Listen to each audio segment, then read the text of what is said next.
皆さん、こんにちは。好奇心 TV です。今回の動画は、多くの方が気になっている中国による台湾侵攻があるのかということについて触れてみたいと思います。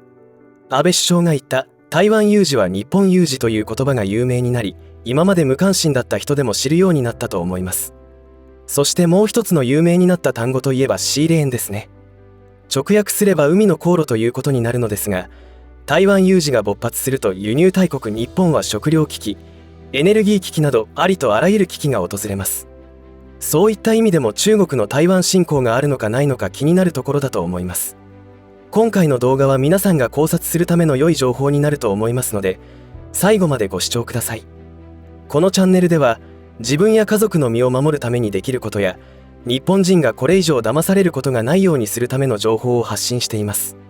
チャンネル登録がお済みでない方はぜひチャンネル登録をお願いします。今回の動画でわかることは、1、漢民族の DNA に刻まれているもの。2、中国大陸で過去に何があったのか。3、中国共産党の生い立ち。4、台湾侵攻の可能性はあるかについてお送りいたします。ちなみに私は特に何か専門的な知識を持った学者ではないので、難しい話は専門家の動画を見てもらった方が良いと思います。私の興味は日本の安全、つまり自分や家族の安全についてです。普通の日本人でしたらあえて戦争を好むとも思えないし、他人の領土を取ろうとも思わないと思います。ところが隣国はそうではないところが厄介だと考えていまして、だからこそ隣国の価値観、歴史を振り返る必要があると思っています。今回のテーマである台湾侵攻の有無によって日本のシーレーンに支障が出た場合、おそらく日本経済、もっと分かりやすく言うと我々の仕事がどうなるか、そして食糧危機の可能性が一気に高まります。そのような考え方で今現在を見ていますので、相手の考え方はどう考えるのか、なぜそんな残酷な事件が起きるのか、なぜそんな信じられないような手抜き工事をしてしまうのかなどを突き詰めていくと、彼らの過去まで遡ることになるという感じです。さあ歴史を学びましょうというとちょっと腰が引ける感覚になってしまいますが、今言ったような発想で彼らのことを探る感覚でいますので、あの国のことを知るのが面白くなってくるのです。そういった感じでこの動画も作成されており、皆さんのお役に立てると思いますので、ぜひ最後までご視聴ください。さて、中国という国は現在漢民族が治めていますが、全体で56もの民族が集まっている国であることを知っていますでしょうか。よく耳にする新疆ウイグル地区チワン族などもその一つです。漢民族が占める割合は 94% と圧倒的で、その他の民族を少数民族と呼んでいます。しかしです。この漢民族っていうのは諸説ありますが、最近できた呼び名ということもあまり知られてないかもしれませんね。1840年に起きたアヘン戦争以降ということらしいです。最近では中華民族なんて呼び名も登場してきていますし、1980年代には中国4000年の歴史と言っていたものを最近では中国5000年の歴史と一気に1000年も歴史が古くなっています。こういったところに見られる発想、精神構造が台湾侵攻が起きる可能性へとつながると思っています。そして中国の歴代王朝を支配した民族を民族別に見ると面白くて、漢民族が支配した国よりもモンゴル系などの多民族が支配した王朝の方が多いのです。むしろ漢民族の王朝は少数民族に幾度となく滅ぼされてきたという事実もあり、メンツ文化の彼らにしてみたら直視したくない黒歴史なのではないでしょうか。そういった中で生まれたのが中華思想というものです。これは自分中心的な発想をする漢民族から生まれたもので、自分たちの民族は世界の中心であり、その他の民族、国家は卑しいものであるという価値観です。これは今現在でもしっかりと彼らの DNA に刻まれていますし、台湾侵攻にもつながる思想だと思います。彼らはすぐに上下関係を構築しようとします。人を判断するのにいくら稼いでいるのか、誰と知り合いなのかといったようなことにこだわり、相手と自分の力関係を優位に持っていこうとします。当然、韓国や日本を卑しいものと見下し、韓国が大韓民国という国名をつけた時に、大という文字を使用しているところに反応し茶門をつけたこともあったそうです。この中華思想というものは韓国にも根付いていまして、日本を下に見る傾向が強くなっています。こうして考えると反日運動が起きることの原因の一つとして理解できるのではないでしょうか。超簡単に中国のバックボーンを紹介しましたが、近年の中国はアヘン戦争でイギリスに負け、一気に近代化した日本には日清戦争で敗れたことで彼らのメンツはかなり傷つけられたわけです。自分たちは世界の中心であり偉大であるのにというわけです。今回の動画のテーマである台湾と中国共産党については、もともと1912年に建国された中華民国時代からの関係です。国民党と共産党は日本の敗戦後に内戦が勃発し、その覇権を争うことになります。共産党は日本敗戦後、最新式の武器を没収し軍事力を蓄え、国民党との戦いを有利に運び、国民党は台湾に追われ、そこで国民政府を継続して現在に至っています。かなり歴史的出来事をはしょって話しましたが、この流れでわかることは、現在の台湾政府は一度も中国共産党によって建国された中華人民共和国の属国となったこともありませんし、領土の一部であったこともありません。台湾という島は1912年に建国の中華民国の領土の一部ではあるのですが、1949年に建国された中華人民共和国の一部であったことはないというわけです。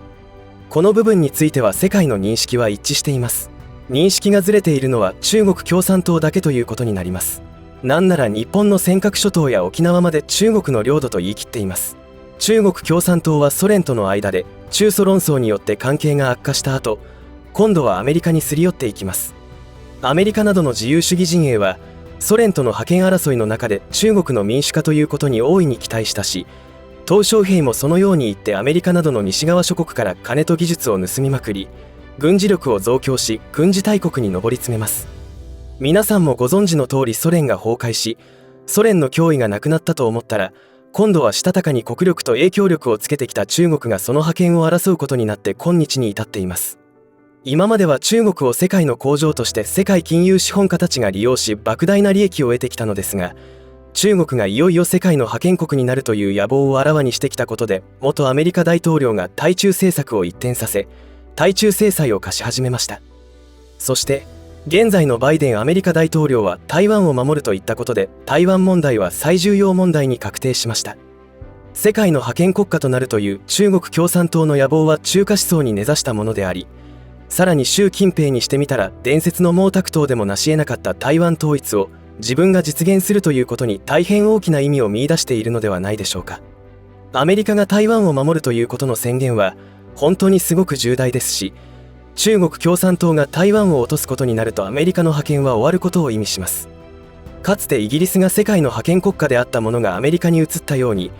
中国共産党が世界の覇権を握ることになる。これは人類にとっても最悪のシナリオだと思います。おそらく日本人の血を根絶する政策を打つことは目に見えています。大げさに聞こえるかもしれませんが、すでに1949年の建国以降侵略した国、地域で実施していることですから、日本にそれをしないという発想は絶対と言っていいほどありません。逆にアメリカ、NATO、インド、オーストラリア、日本などが力を合わせて台湾を守ることができれば、中国の覇権国家への希望はついえると思います。